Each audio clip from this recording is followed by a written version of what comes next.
Wabarakatuh. Perkenalkan, saya Faiza Novali Gisani dari kelas A Teknik Elektro. Di sini saya akan menjelaskan secara singkat mengenai medan listrik dan juga muatan distribusi. Sebelumnya, kita telah membahas mengenai muatan listrik di bab sebelumnya. Nah, muatan listrik itu adalah partikel yang menyebabkan adanya gaya listrik. Nah, ditulis dengan huruf Q, di mana ada muatan yang positif dan juga ada muatan yang negatif. Nah, apabila dua jenis muatan yang sama itu didekatkan, maka yang sama ini akan saling tolak menolak. Nih, tarik tolak menolak. Namun apabila jenisnya berbeda, maka akan saling tarik menarik. Nah, selanjutnya konsep dari muatan dan gaya ini dapat juga dijelaskan dengan hukum Coulomb, di mana rumusnya merupakan F sama dengan K dikali Q1 Q2 per R kuadrat. Nah, dari persamaan ini dapat kita simpulkan bahwa semakin besar Q-nya atau muatannya, maka gayanya juga akan semakin besar. Namun apabila R-nya semakin besar, maka F-nya akan semakin kecil. Begitu. Lalu selanjutnya mengenai medan listrik. Medan listrik sendiri merupakan ruang di sekitar partikel bermuatan listrik yang masih dipengaruhi oleh gaya listrik. Jadi apabila kita memiliki suatu muatan, maka daerah-daerah ruang di sekitarnya itu merupakan medan listrik. Di mana apabila kita tuliskan dengan rumus, dapat kita tulis dengan gaya dibagi dengan muatan. Seperti yang telah saya sampaikan, ini ada hubungannya dengan gaya dan juga muatan. Di mana apabila kita cantumkan rumus gaya dari hukum Coulomb, maka kita tinggal mencoret satu Q dan kita dapatkan rumus medan listrik sebagai E sama dengan K dikali Q besar per R kuadrat. Begitu. Selanjutnya adalah sifat dari medan listrik. Nah, medan listrik sendiri itu bisa ditambahkan secara vektor ya, karena dia memiliki nilai dan juga arah. Nah, selanjutnya, jadi medan total itu bisa dihitung dengan, ya udah tinggal E1 tambah E2 tambah E3 dan seterusnya. Nah, konsep ini bisa juga disebut dengan konsep superposisi. Nah, tapi dari perhitungan total medan itu perlu diperhatikan jenis muatannya, baik itu yang positif atau negatif. Karena apabila kita ada dua muatan yang saling berlawanan nih, seperti ini positif dan ini negatif, tapi nilainya sama, lalu dijumlahkan, maka nanti akan menghasilkan yang namanya electric dipole. Nah, contohnya adalah H2O gitu.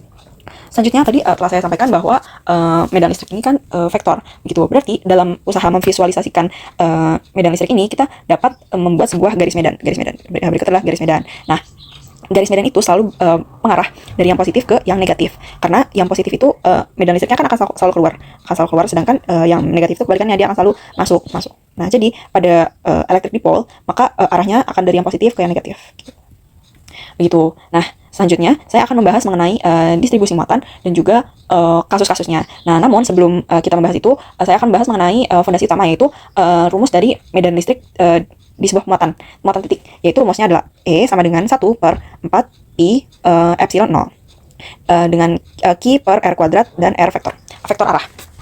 Nah, epsilon 0 sendiri merupakan permitivitas ruang hampa dengan nilai 8,85 dikali 10 pangkat min 12 C kuadrat per nm kuadrat. Nah, vektor satuannya sendiri yaitu R topi itu menunjukkan arah medan yang menjauhi muatan positif.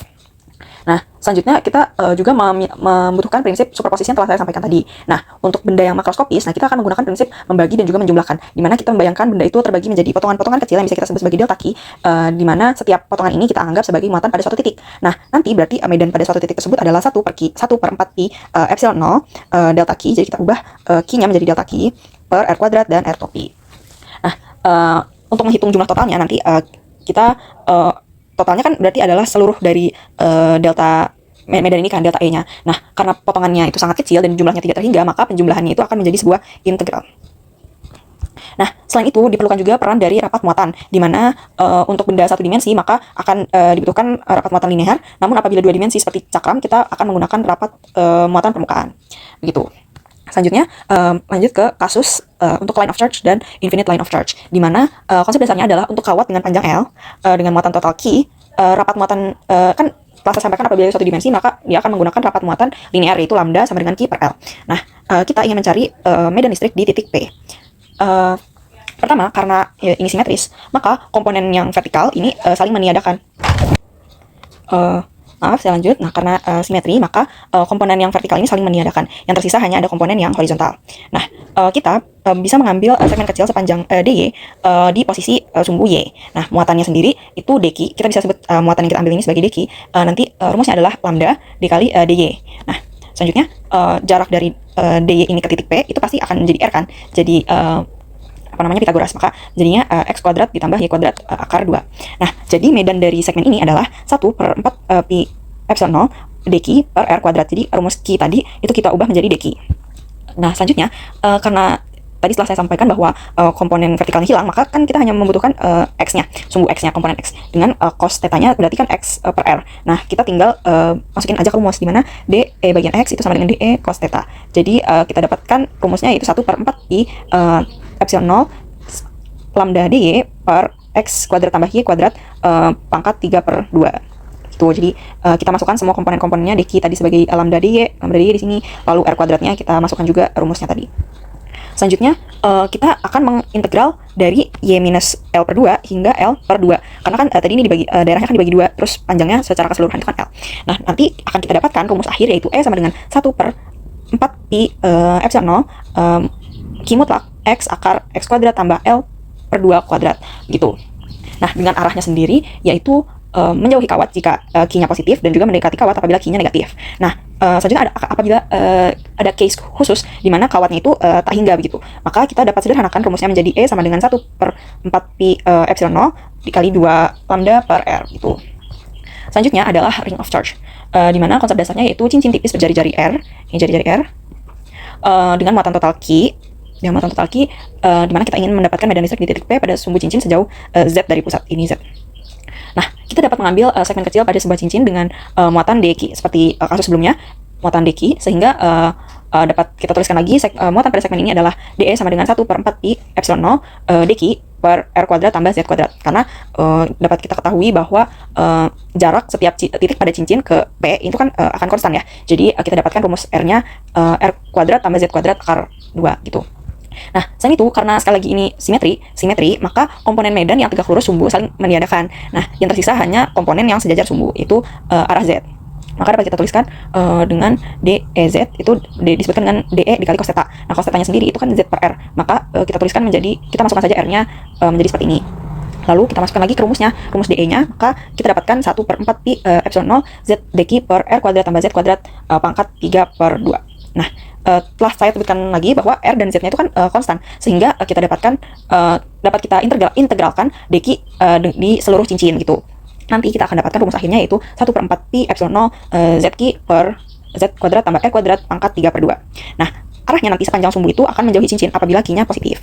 Nah, apabila terdapat kasus khusus di mana Z-nya itu lebih besar dari R, jadi sangat amat jauh, maka Z kuadrat tambah R kuadrat pangkat 3/2-nya itu nanti akan mendekati Z pangkat 3. Jadi kalau kita tulis lagi, kita ubah bagian ini menjadi Z pangkat 3, nanti kita bisa coret ini keduanya menjadi 1/4pi epsilon 0 Q Z pangkat 2 begitu.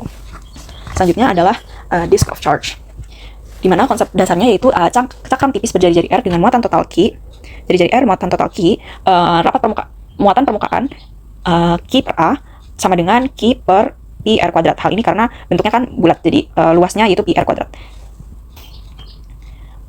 Kita ingin mendapatkan medan listrik pada titik P sejauh Z dari pusat. Nah, sebenarnya cakram itu dapat kita pandang sebagai kumpulan cincin-cincin konsentris, di mana kita akan menjumlahkan atau mengintegralkan kontribusi dari semua cincin. Jadi kita gabungkan rumus yang sebelumnya, yaitu cincin dengan cakram gitu. Nah, kita bisa meninjau satu cincin dulu nih, di mana kita bisa menyebutnya dengan jari-jari R dan juga tebalnya dr, sehingga kita dapatkan luasnya 2pi R dr gitu. Nah, maka muatan pada cincin ini kan tadi ada rapat muatan permukaan dikali luasnya.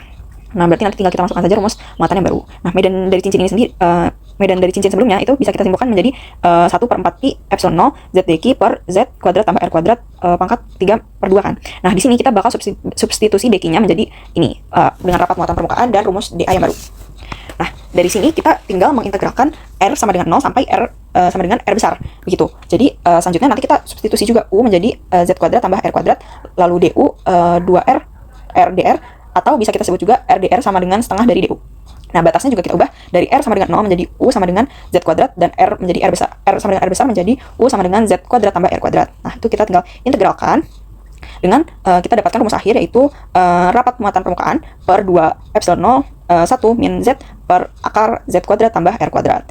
Arahnya sendiri akan menjauhi cakram apabila rapat muatan permukaannya positif dan mendekati cakram apabila rapat muatan permukaannya negatif. Nah, untuk kasus spesialnya yaitu apabila R besar itu mendekati, R besarnya tuh infinite, jadi cakramnya itu tak hingga, maka nanti si Z per akar Z kuadrat plus R kuadrat itu akan menjadi 0.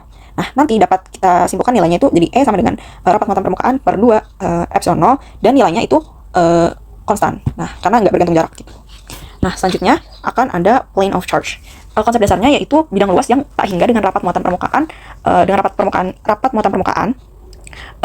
Ini sebenarnya kasus khusus dengan cakram dari R infinite gitu. Jadi rumusnya telah kita dapatkan sebelumnya, yaitu E sama dengan rapat muatan permukaan per 2 epsilon 0. Nah, kenapa bisa menjadi seperti ini? Karena medan listriknya itu akan konstan di setiap titik. Jadi di setiap titik ini nilainya konstan. Jadi nggak bergantung jarak pada bidang. Terus arahnya akan tegak lurus bidang kan, menjauhi bidang jika rapat muatan permukaan positif dan mendekati jika negatif. Nah, ini akan berlaku untuk kedua sisi bidang. Jadi ini sama aja gitu. Nah, kenapa bisa konstan? Karena di sini tuh nggak ada skala jarak untuk membandingkan. Jadi buat bidang terbatas, dekat atau jauh itu dibandingkan dengan ukuran bidang. Untuk bidang nggak hingga, semua titik tuh relatif kayak dekat gitu. Selanjutnya yang terakhir yaitu sphere of charge. Di sini konsep dasarnya yaitu bola dengan jari-jari R besar dengan muatan total Q untuk titik yang ada di luar bola. Jadi R-nya itu lebih besar daripada R kecil, itu lebih besar daripada R besar. Nah, medan listriknya nanti sama dengan medan muatan di titik pusat. Jadi rumusnya itu cuman ini 1/4 pi epsilon 0 Q per R kuadrat. Karakteristiknya itu karena di luar bola itu medannya berbanding terbalik dengan kuadrat jarak, yaitu 1 per R kuadrat gitu. Terus arahnya kan radial keluar kalau misalkan positif. Nah, nanti kalau misalkan negatif berarti dia masuk. Nah, kenapa begini? Ini tuh adalah bentuk konsekuensi dari hukum Gauss. Nah, muatan pada bola itu nanti terdistribusi secara simetris, sehingga efeknya yang di luar sama yang di dalam itu sama yang di pusat itu sama aja gitu. Mungkin itu saja yang dapat saya sampaikan mengenai medan listrik dan juga muatan distribusi muatan. Apabila ada salah kata dan juga kurang pembahasan yang kurang lengkap, saya mohon maaf. Sekian dan terima kasih.